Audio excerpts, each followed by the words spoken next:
मेरी माँ वापस आ जाएगी, लेकिन ऐसा नहीं है अरमान, मैं जा रही हूँ, 10 साल के लिए जा रही हूँ, कम से कम अब तो गले लग जा।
मनीष गोयनका समझते हैं कि विद्या ने ये जानबूझ के किया, क्योंकि पहले भी विद्या ने एक बार थप्पड़ मारा था अबीर के और कहा था कि ये लड़का ठीक नहीं है, अच्छा नहीं है।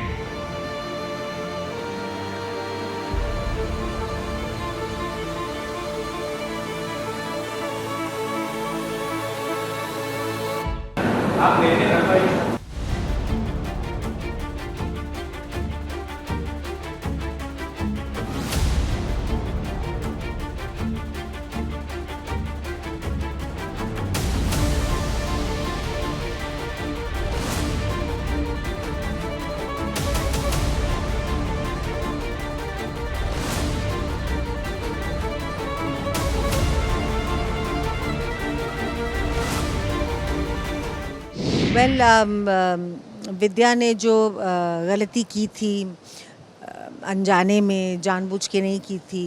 अबीर की गाड़ी से टक्कर हो गई थी उसकी कार की, और अबीर जो है उसके बाद अस्पताल पहुंच गया था। विद्या बताना चाहती थी सबको कि उसकी वजह से है, लेकिन वो रुक जाती है क्योंकि वो देखती है कि अगर वो सच्चाई बता देगी तो अरमान और अबीरा का जो रिश्ता जो अभी करीब आ रहा है वापस फिर से, वो कहीं दूर ना, फिर से वापस वो दूर ना हो जाएं, और उसकी सच्चाई की वजह से, उसकी वजह से, और कैसे वो चुप हो जाती है। लेकिन कहीं ना कहीं बात जो है बाहर आ जाती है, सच्चाई पता चल जाती है अबीरा को कि विद्या ने ये किया है, और उसके पायल से पता चलता है।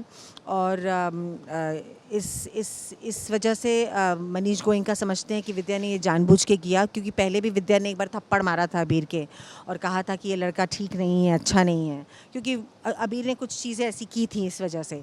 लेकिन यहाँ पर वो विद्या को समझाने की कोशिश करती है अबीरा को कि मुझसे गलती हो गई, मुझे माफ़ कर दो, मैंने जानबूझ के ये सब नहीं किया है, मैं बताना चाहती थी। लेकिन वो भी नहीं सुनती है, मनीष गोयनका भी नहीं सुनते हैं। वो बोलते हैं जेल तो आपको होगी ही, और वहाँ पता चलता है कि वो उन्होंने मुझ पे केस कर दिया है। और मैं अरमान को बोलती हूँ, सबको बोलती हूँ कि मुझे उससे माफ़ी मांगनी है अबीर से, मैं उनको समझाऊंगी, लेकिन कोई नहीं मानता।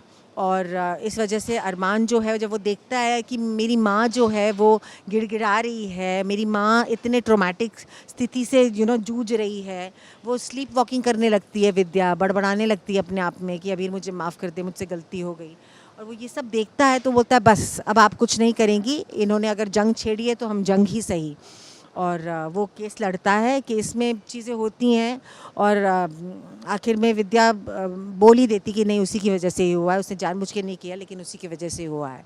एंड केस है, it's a hit and run case, तो इसमें कुछ किया भी नहीं जा सकता। और उसमें दे हैव अ फुटेज, वहाँ पे सीसीटीवी कैमरा का फुटेज है जो दिखता है, और इस वजह से जो लॉयर है वो डिसाइड करती हैं कि वो जजमेंट देती है कि 10 साल की सज़ा होगी। करें जैसा आपने बोला कि यहाँ बहुत ही एकदम मेलोड्रामेटिक, इमोशनल, फीलिंग से भरा हुआ, पेन, दर्द, दुख, ये सब का मिश्रण है। क्योंकि मैं 10 साल के लिए जा रही हूँ और कोई कुछ नहीं कर पा रहा है, फैमिली में इतनी बड़ी पहुँच है, फिर उसके बावजूद भी कोई कुछ नहीं कर पा रहा है।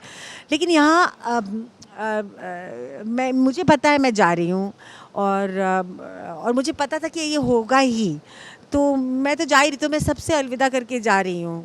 और सेटबैक मुझे ये लगता है जब वो गहने बोलते हैं उतारने के लिए, तो वो एक झटका लगता है। फिर झटका लगता है कि मैं छोटे नन्हे दक्ष को छोड़ के जा रही हूँ, कि मैंने क्या क्या सोचा था कि मैं इसके लिए करूँगी, वो सब मैं 10 साल के लिए उसे देख ही नहीं पाऊँगी, ये तो बड़ा हो जाएगा, ये तो मुझे याद ही नहीं रखेगा कि कौन है। इसकी दादी कौन है। एंड यहाँ पर वो अरमान को देखती है जो जिसके इमोशंस एकदम विपरीत हैं बाकी सबसे। मासा मासा मुझे बोलती है कि तुम मेरी बेटी हो, तुम्हें एकदम मजबूत रहना पड़ेगा, तुम हार मत मानना। और लेकिन वो अरमान को जब देखती है तो वो देखती है कि वो अलग ही है, तो वो उसको बोलती है मेरे गले नहीं लगेगा तू, मैं तो जा रही हूँ। तो बोलता है नहीं, मैं क्यों लगूँ गले आपके, आप तो आ जाओगे वापस, और ये लोग क्या पागलों की तरह ऐसे रो रहे हैं।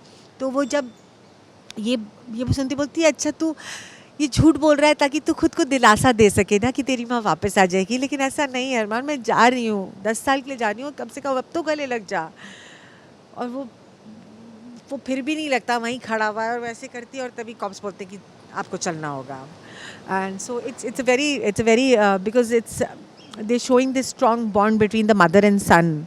एंड कैसे वो बिछड़ रहे हैं और कैसे यहाँ पर कहानी जो है वो बदलेगी, कैसे बदलेगी वो तो आपको राइटर्स बताएंगे। सो या दैट्स इट।